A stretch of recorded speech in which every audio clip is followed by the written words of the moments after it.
Paul Rodgers, the gritty, soul-drenched voice behind legendary rock anthems like All Right Now and Feel Like Makin' Love, has long been revered as a pillar of classic rock.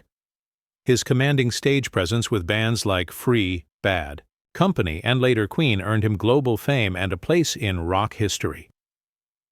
But beneath the spotlight, behind the electrifying performances and larger-than-life image, lies a story far more complex and darker than fans ever realized.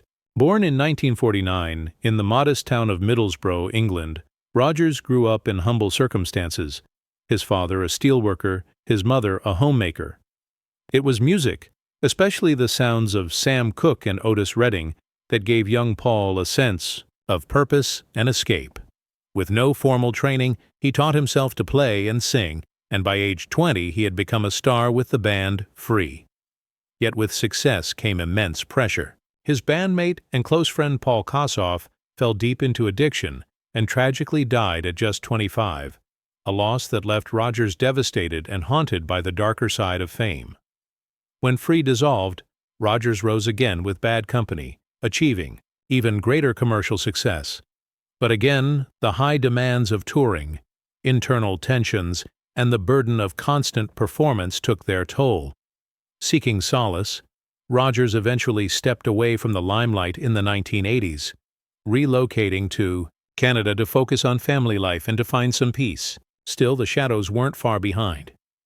In 2016 and again in 2019, Rodgers suffered debilitating strokes, episodes so severe they temporarily robbed him of his ability to speak and sing. For a man whose identity had always been tied to his voice, it was a cruel and terrifying blow. Rodgers described the experience as being trapped in a body that betrayed him, a chapter marked by deep fear and uncertain recovery. During this time he withdrew from public view, and many feared his days of performing were over. But Rodgers, ever the fighter, slowly worked his way back. Through intense therapy and sheer willpower, he regained his voice, though not with the same ease or power of youth. His return to the stage wasn't triumphant in a traditional sense, but it was courageous and deeply moving. Fans watched an older, more fragile Rodgers stand before them, not the rock god of the 70s, but a man who had faced down fate and emerged, battle-scarred, yet still singing.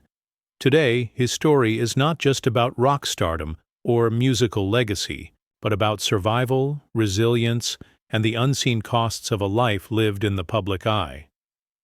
Paul Rodgers is more than a voice. He's a symbol of perseverance, a reminder that even legends carry scars, and that true strength sometimes lies not in the roar of the crowd, but in the quiet act of refusing to give up.